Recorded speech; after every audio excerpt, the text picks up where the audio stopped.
So, I just woke up from like a little nap. Um, it's about 10, probably like 10:10 p.m., December 22nd, 2022.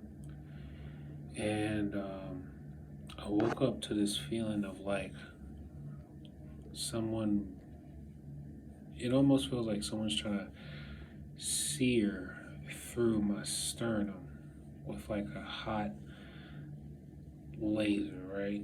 And when I put my hand up in the air, right? See, I put my hand up like this. I feel like I'm being triangulated. Like there's two different things that's in the work. So when I move my hand like this, it feels like energy is being transferred from one location, right? But it's also connecting to something that's above. Then those two somehow interacts with the cell phone, and then I feel a beam going towards the center of my chest. And I remember reading that as long as there are like two transmitters and then like something that can work as an amplifier, you can create a remote, like a remote controlled energy beam or a scalar beam or something like that. And yeah, well, let's say if someone has like a mobile transmitter or some type of device that can work as a transmitter, and then you have the satellites, or it could be a cell tower, digital cell tower, um, or I don't know, some other type of mobile antenna that can be used as a transmitter too, along with another transmitter that can be another mobile transmitter that can be operated, and then you use the phone as like a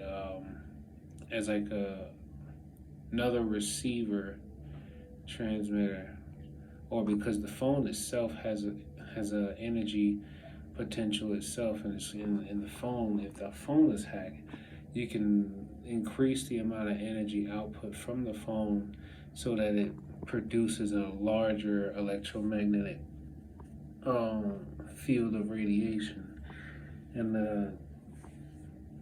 the energy around the phone can then be concentrated and formed into like a vacuum beam, and then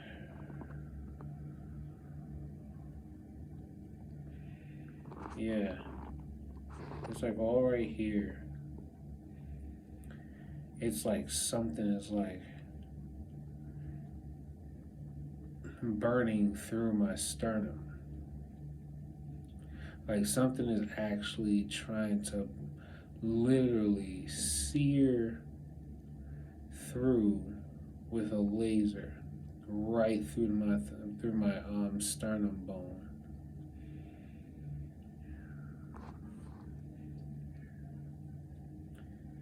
And it's very fine and tight and hot right here. Now I'm already aware that I might not know exactly how this technology works, but I'm pretty sure that I'm explaining what scalar interferometry sounds like. I'm pretty sure I'm explaining exactly what that sounds like. And the only ones that really do or deal with such a thing is, well, I read it from a military document, the Department of Defense. But I also know that the Department of Defense also contracts out um, privately to other, entities. whether or not, those entities are legit businesses or, well, you know what, they would be legit businesses. Whether they would be nefarious or not, well, hell, they're always just looking for the data and the results most of the time, right? So, yeah. So for the most part, you know, but it's nothing new to the history of, United States military, testing and usage of weaponry and radiation. It's nothing new. If you know about the Cold War experiments, you know about the Tuskegee experiments, you know about, this MK Ultra. If you know about the, United States Department of Defense's, secret programs of testing weapons on citizens, it's nothing new. And then now they're basically finding more ways of, like, I guess, well, if they can get other private entities to do the testing for them, they have, I guess you could say, legal backing and paperwork to say it wasn't them. They could say it was, some nefarious, computer hacking network of cyber criminals that were operating in several states. They could take the blame off of, the military or the government and place it on, these, whether it's, cyber criminals, or it could be street gangs that, got a hold of some military weaponry, or it could be, former military, or active military, that are basically selling out governmental secrets, which is a breach of national security. Because, Havana syndrome victims are being attacked domestically and abroad. So, and when you think about how this technology works, the average street criminal wouldn't necessarily know about this unless they had got this information from somebody on the inside. So, now they're increasing the energy into the beam again.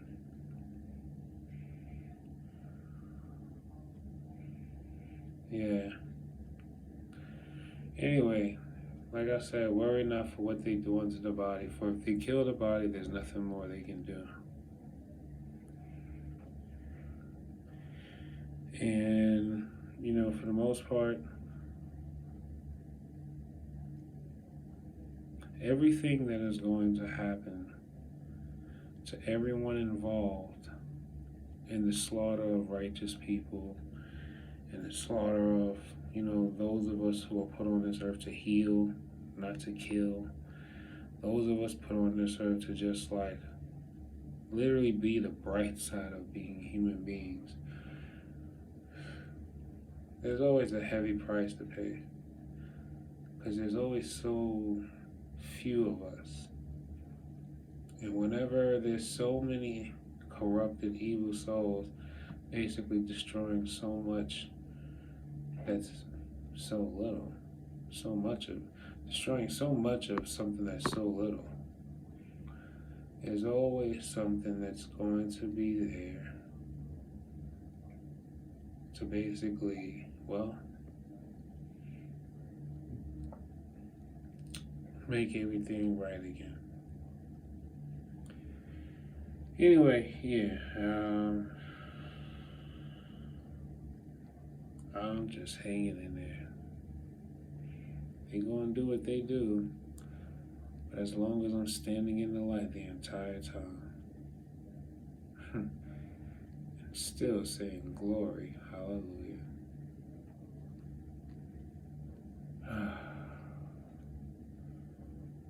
All right. well, I'll wait to see what happens, with this beam that's in my chest right now. Not in my chest, but going through my chest.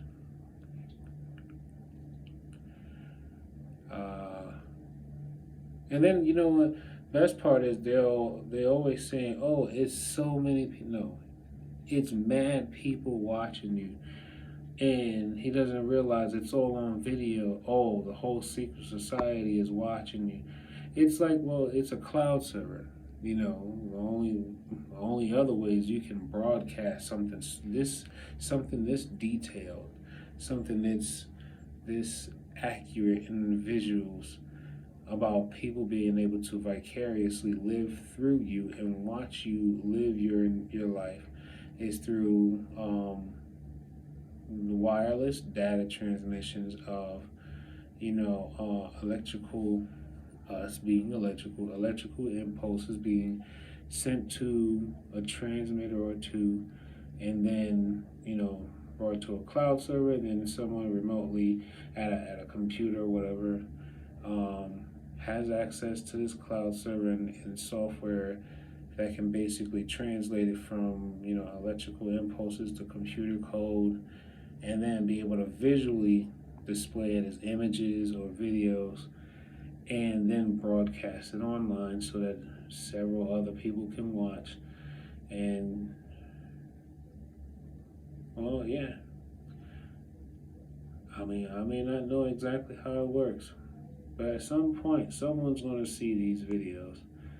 They're going to figure it out better than I did, or they're going to know, and someone's got to do something too.